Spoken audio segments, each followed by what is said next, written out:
जो हमारे युवा हैं, आज हिंदुस्तान के युवा को रोजगार नहीं मिल सकता है।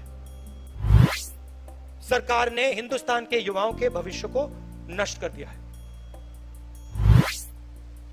हमने कभी भी हिंदुस्तान के इंस्टीट्यूशंस पर आक्रमण नहीं किया।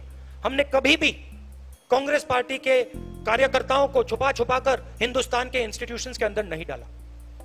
आरएसएस और बीजेपी ये काम कर रही है, सिर्फ इंस्टीट्यूशंस में नहीं, हर जगह ये अपने लोग डाल रहे हैं।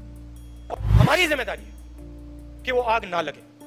हमारी जिम्मेदारी है कि हम जनता के बीच में जाएं और जनता से कहें कि आपको बांटा जा रहा है, आपको तोड़ा जा रहा है, और इससे देश मजबूत नहीं होता है, इससे देश कमजोर होता है, इससे आपको हमें फायदा नहीं होगा, इससे नुकसान ही नुकसान होगा। ये हमारी जिम्मेदारी है, हमारे कार्यकर्ता की जिम्मेदारी है, हमारे नेताओं की जिम्मेदारी है, और ये काम सिर्फ कांग्रेस पार्टी के लोग कर सकते हैं। नमस्कार दोस्तों, मैं हूं कन्हैया जांगड़ा और आप देख रहे हैं बेबाक जन आवाज। दोस्तों, आज राजस्थान के उदयपुर में चल रहे कांग्रेस के चिंतन शिविर को संबोधित करते हुए कांग्रेस नेता राहुल गांधी ने कहा कि हमारी जिम्मेदारी विचारधारा को बचाने की है, हमें जनता के पास जाना पड़ेगा। वहीं उन्होंने कहा कि हमें बिना सोचे जनता के बीच जाकर बैठ जाना चाहिए, कि जो उनकी समस्या है उसे समझना चाहिए। हमारा जनता के साथ जो कनेक्शन था उस कनेक्शन को फिर से बनाना पड़ेगा। जनता जानती है कि कांग्रेस पार्टी देश को आगे ले जा सकती है। वहीं उन्होंने कहा कि युवाओं को रोजगार नहीं मिल सकता क्योंकि पीएम नरेंद्र मोदी जी ने और उनकी विचारधारा ने रीढ़ की हड्डी को जो रोजगार पैदा करती है उसे तोड़ दिया है। दोस्तों, 2-3 उद्योगपतियों को पूरा का पूरा फायदा देकर पूरे हिंदुस्तान के युवाओं का भविष्य को नष्ट कर दिया है। मेरी लड़ाई जो आरएसएस बीजेपी की विचारधारा है, जो देश के सामने एक खतरा है, मेरी लड़ाई उस विचारधारा से है जो नफरत ये लोग फैलाते हैं, हिंसा फैलाते हैं। इसके खिलाफ मैं लड़ता हूं और लड़ना चाहता हूं। ये मेरी जिंदगी की लड़ाई है। कांग्रेस रीजनल पार्टी की बात नहीं करेगी। तो दोस्तों, सुनिए राहुल गांधी ने कांग्रेस के चिंतन शिविर में दिया गया उनका ये भाषण। जो हमारे युवा हैं, आज हिंदुस्तान के युवा को रोजगार नहीं मिल सकता है। नरेंद्र मोदी जी ने 2 करोड़ युवाओं को रोजगार देने की बात की। आज अनएम्प्लॉयमेंट आज से ज्यादा कभी नहीं रहा है, और ये उनके आंकड़े, हमारे आंकड़े नहीं है। क्यों? क्योंकि जो रीढ़ की हड्डी है, जो रोजगार पैदा करती है, उस रीढ़ की हड्डी को नरेंद्र मोदी जी ने, बीजेपी ने और उनकी विचारधारा ने तोड़ दिया है। नोटबंदी, जीएसटी ये लागू करके और पूरा का पूरा फायदा 2-3 बड़े उद्योगपतियों को देकर सरकार ने हिंदुस्तान के युवाओं के भविष्य को नष्ट कर दिया है।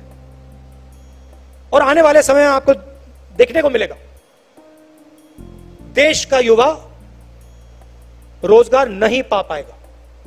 एक तरफ बेरोजगारी, दूसरी तरफ महंगाई।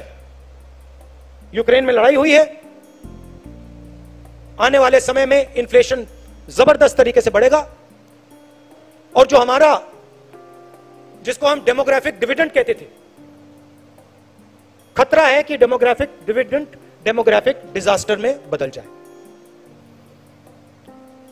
इसके लिए जिम्मेदार कौन है? कांग्रेस पार्टी जिम्मेदार नहीं है,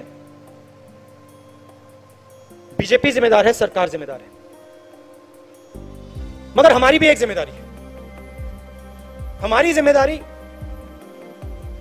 जो विचारधारा की लड़ाई है उसको लड़ने की है, और जनता के साथ खड़े होने की है। हमारा शिकायत है, हमारा पूरा का पूरा डिस्कशन, पूरी की पूरी बातचीत हमारी अपनी इंटरनल मामले में होती है।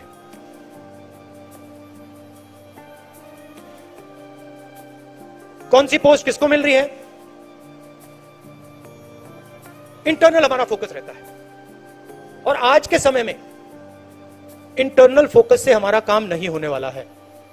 हमारा फोकस एक्सटर्नल फोकस होना पड़ेगा। जनता की ओर हमें देखना पड़ेगा, जनता के पास हमें जाना पड़ेगा, और सिर्फ हमारे लिए नहीं, देश के लिए।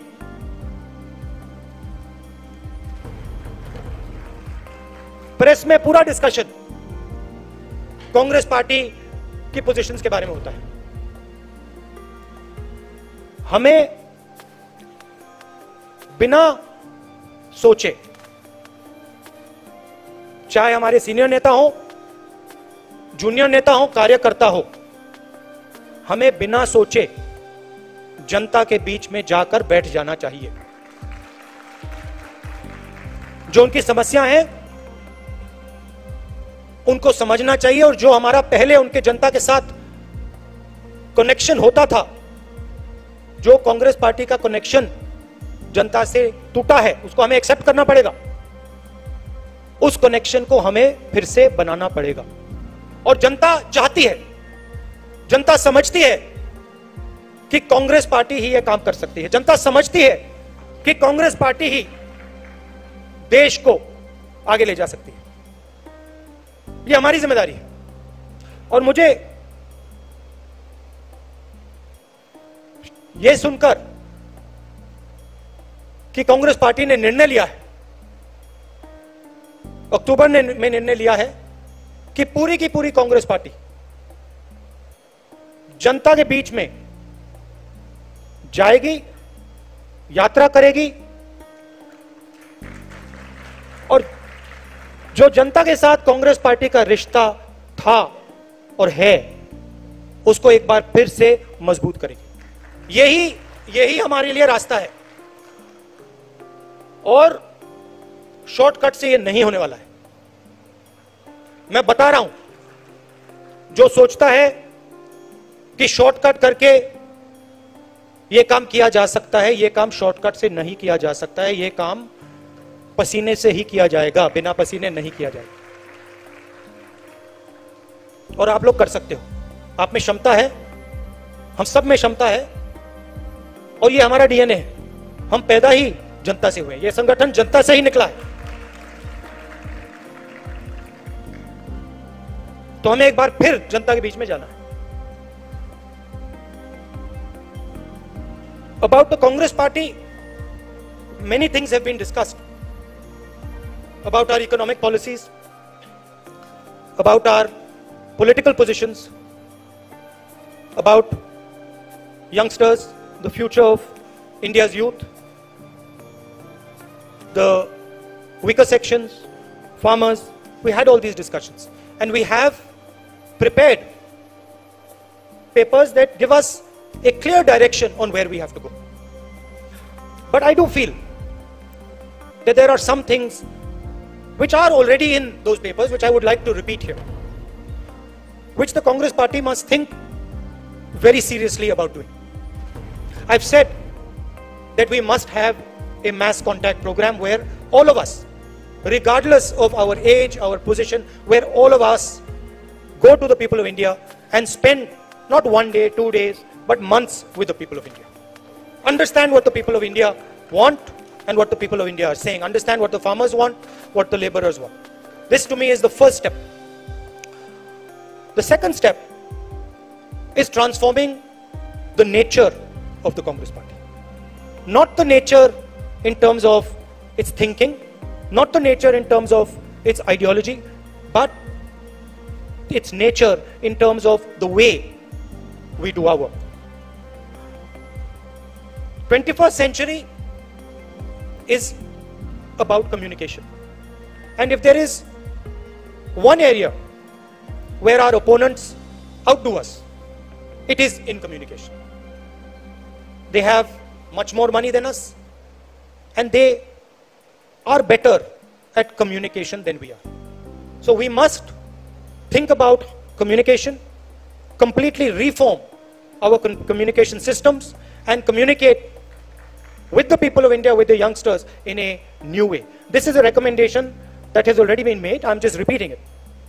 I think the idea that certain positions, certain numbers of positions should be for younger people is a very important idea. I am not saying that there should be no older people, but I am saying that when it comes to DCCs, when it comes to BCCs, when it comes to our leadership, we should have a healthy mix of youngsters and seniors. And I think the time has come where we aggressively do this, where we aggressively put new DCCs, new BCCs. There are DCCs who have been there for 15, 20 years. We aggressively change these DCCs and BCCs and make them the pivot of the party and make sure that they are young, dynamic and fully trained in the ideas and the ideology of the Congress party, so they can take on the vicious propaganda and the divisive politics of the RSS. I also feel, and that has also been stated, that we must ensure the idea that one person per family should get a ticket. I know Venugopal has made a caveat to that, but I do think that it is very important that we limit the number of family members that are involved in our organization. Let them work, let them develop, and then let them join the organization. But we must not have a situation where 5 or 6 or 7 members of a family are in the organization. So I think these things are of importance. From my perspective, I am your family, you are my family. I don't see you, और मैं सिर्फ आपकी बात नहीं कर रहा हूं, आप, हम परिवार हैं, और मैं सिर्फ आपके नहीं, यहाँ 500-600 लोग हैं, मगर मैं हर कांग्रेस के नेता की बात कर रहा हूं, कार्यकर्ता की बात कर रहा हूं. ये एक परिवार है और मैं आपके परिवार का हूं.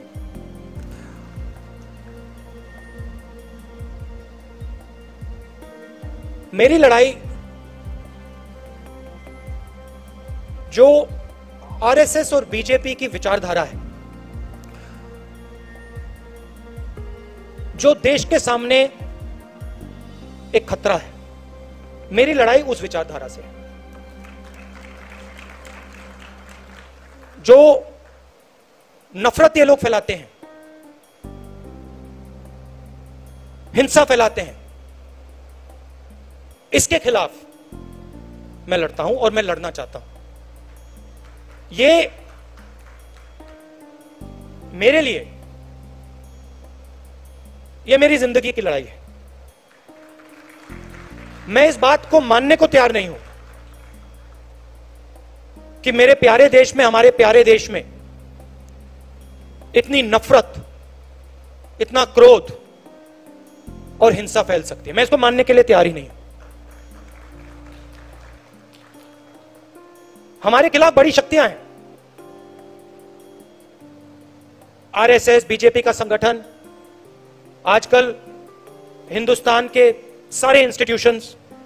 ये आप मत सोचिए कि हम एक राजनीतिक पार्टी से लड़ रहे हैं. हम राजनीतिक पार्टी से नहीं लड़ रहे हैं. राजनीतिक पार्टी सिर्फ एक भाग है. हम हिंदुस्तान के हर इंस्टीट्यूशन से लड़ रहे हैं. हम हिंदुस्तान के सबसे बड़े क्रोनी कैपिटलिस्ट के खिलाफ लड़ रहे हैं. सच्चाई है. मगर मैं हर कांग्रेस के कार्यकर्ता को कहना चाहता हूं और कांग्रेस के नेता को कहना चाहता हूं, आपको घबराने की कोई जरूरत नहीं. कोई जरूरत नहीं है घबराने की, क्योंकि ये देश जो है ये सच्चाई को मानता है. ये देश जो है ये सच्चाई का देश है और इस देश को बात समझ आ रही है. ये देश देख रहा है देश की हालत क्या है, देश को समझ आ रही है. तो मैं आपसे कहना चाहता हूं कि मैं जिंदगी भर आपके साथ खड़ा हूं और इस लड़ाई को आपके साथ मैं लड़ने जा रहा हूं.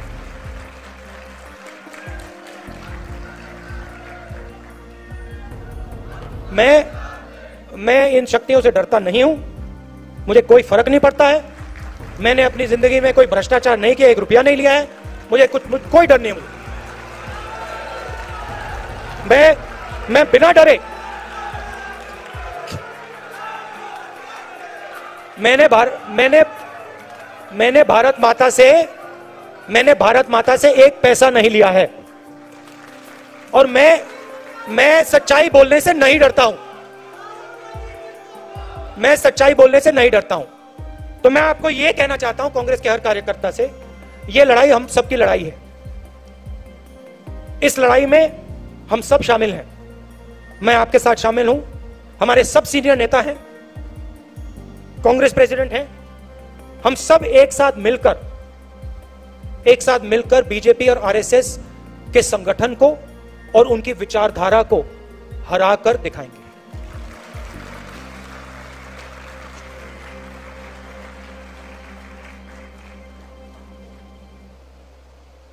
कभी कभी हमारे जो सीनियर नेता हैं, कार्यकर्ता हैं, कभी कभी थोड़ा डिप्रेशन में चले जाते हैं। नॉर्मल बात है, क्योंकि देखिए लड़ाई आसान नहीं है। आप ये मत सोचिए कि ये लड़ाई आसान है। ये लड़ाई रीजनल पार्टी नहीं लड़ सकती, क्योंकि ये विचारधारा की लड़ाई है। आपने देखा एक विचारधारा आरएसएस की विचारधारा कांग्रेस की विचारधारा के खिलाफ लड़ रही है। बीजेपी कांग्रेस की बात करेगी, कांग्रेस के नेताओं की बात करेगी, कांग्रेस के कार्यकर्ताओं की बात करेगी, मगर रीजनल पार्टी की बात नहीं करेगी, क्योंकि वो जानते हैं कि रीजनल पार्टी जो है उनकी जगह है, मगर वो बीजेपी को नहीं हरा सकते हैं, क्योंकि उनके पास विचारधारा नहीं है। अलग अप्रोच है उनकी। हमारी एक सेंट्रलाइज्ड एक अप्रोच है और हमारी विचारधारा की लड़ाई है। तो ये आसान लड़ाई नहीं है और ये राजनीतिक लड़ाई भी नहीं है। ये देश के भविष्य की लड़ाई है और देश को बचाने की लड़ाई है। और आपको दिखेगा, अभी ये लड़ाई शुरू हुई है, आने वाले समय में आपको दिखेगा हिंदुस्तान में आग लगेगी।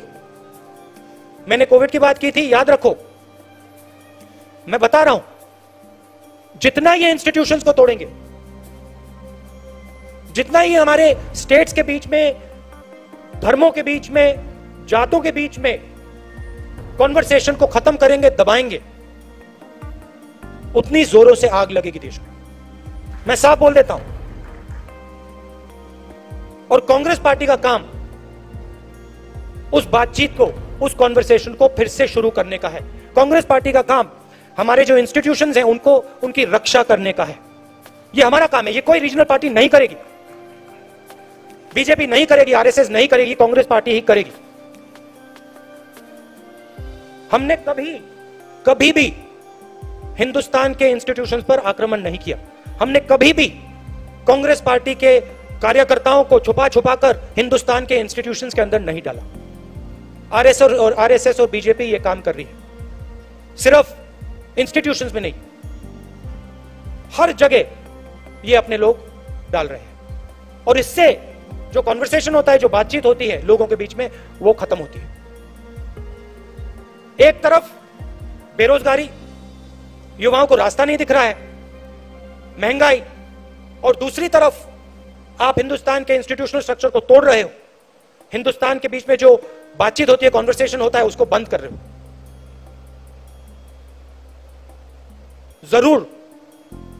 जरूर आग लगेगी। और हमारी जिम्मेदारी है कि वो आग ना लगे। हमारी जिम्मेदारी है कि हम जनता के बीच में जाएं और जनता से कहें कि आपको बांटा जा रहा है, आपको तोड़ा जा रहा है, और इससे देश मजबूत नहीं होता है, इससे देश कमजोर होता है, इससे आपको हमें फायदा नहीं होगा, इससे नुकसान ही नुकसान होगा। यह हमारी जिम्मेदारी है, हमारे कार्यकर्ता की जिम्मेदारी है, हमारे नेताओं की जिम्मेदारी है। और यह काम सिर्फ कांग्रेस पार्टी के लोग कर सकते हैं, क्योंकि कांग्रेस पार्टी ही सबकी पार्टी है। इस देश में कोई ऐसी जात, कोई ऐसा धर्म, कोई ऐसा व्यक्ति नहीं है जो कह सकता है कि कांग्रेस पार्टी ने अपने दरवाजे मेरे लिए बंद कर दिए। कोई है ही नहीं इस देश में। रीजनल पार्टीज कोई किसी जात की है, वो सब की नहीं है। यही एक पार्टी है जो पूरे देश की पार्टी है। तो मैं आपको यह कहना चाहता था कि घबराने की कोई जरूरत नहीं। हम सड़क पे उतरेंगे, सड़क पे उतरेंगे और बीजेपी आरएसएस की विचारधारा से जैसे कांग्रेसी लड़ते हैं, पूरा दम लगा के हम लड़ेंगे। All of you came here and showed us the way forward. You gave us a direction. Leaders, senior leaders showed us, told us where we should go. And I think there is a lot of clarity in terms of where the Congress party has to go in terms of policy, in terms of thinking, what our positions should be, what our political positions should be. I think there is tremendous clarity that has come out of this discussion. In fact, you yourselves have told me that there is a lot of clarity that has come out of this discussion. I think that these discussions are very useful. And I think we should have these discussions much more often, much more systematically. It allows the Congress party to come together. It allows us to feel like a family. It allows us to talk to each other. And I think it helps us move forward with a strong and dynamic way. So I'd like to thank all of you for coming here today. Namaskar. Jai Hind.